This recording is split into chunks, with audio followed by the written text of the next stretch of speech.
ഗൂഡല്ലൂർ വഴി പാസ് ചെയ്ത് പോകുന്ന ആൾക്കാരുണ്ടെങ്കിൽ റോഡ് സൈഡിലായിട്ട് നിങ്ങൾക്ക് ഇങ്ങനെ ഒരു ഷോപ്പ് കാണാം.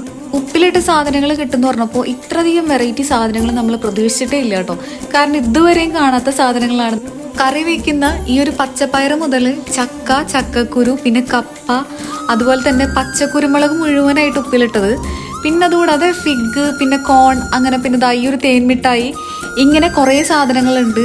പിന്നെ അതുകൂടാതെ നമ്മളെപ്പോഴും കഴിക്കുന്ന മാങ്ങ, ബീട്രൂട്ട്, ക്യാരറ്റ്, പൈനാപ്പിൾ, നെല്ലിക്ക, അങ്ങനത്തെ കുറേ സാധനങ്ങൾ ഉണ്ടായിരുന്നു കേട്ടോ. 1-2 സാധനങ്ങൾ നമ്മൾ വാങ്ങി കഴിച്ചു. പിന്നെ കഴിക്കണേക്കാളും കൂടുതലായിട്ട് എനിക്ക് ഇഷ്ടപ്പെട്ടത് ഇവർ ഈ സാധനങ്ങൾ അറേഞ്ച് ചെയ്ത് വെച്ചിരിക്കുന്നതാണ്. ഭയങ്കര ഭംഗിയായിരുന്നു കേട്ടോ. അപ്പോൾ ഈ ഒരു ഷോപ്പുള്ളത് ചേരമ്പടി എന്ന് പറഞ്ഞ സ്ഥലത്താണ്. റോഡ് സൈഡിലുള്ള ഷോപ്പിൻ്റെ 2 സൈഡിലും തേയിലത്തോട്ടങ്ങളാണ്. അതുകൊണ്ട് തന്നെ ഒരു ലോങ് ഡ്രൈവ് ഒക്കെ പോകുന്നവരുണ്ടെങ്കിൽ ഇവിടെ വന്ന് കുറച്ച് നേരം ഒന്ന് ചായ ഒക്കെ കുടിച്ച് ഒന്ന് റെസ്റ്റ് എടുത്തിട്ട് പോകാൻ അടിപൊളിയാണ് കേട്ടോ. അതിന് പറ്റിയൊരു സീറ്റിംഗ് ഒക്കെ ഇവരിവിടെ സെറ്റ് ചെയ്ത് വെച്ചിട്ടുണ്ട്.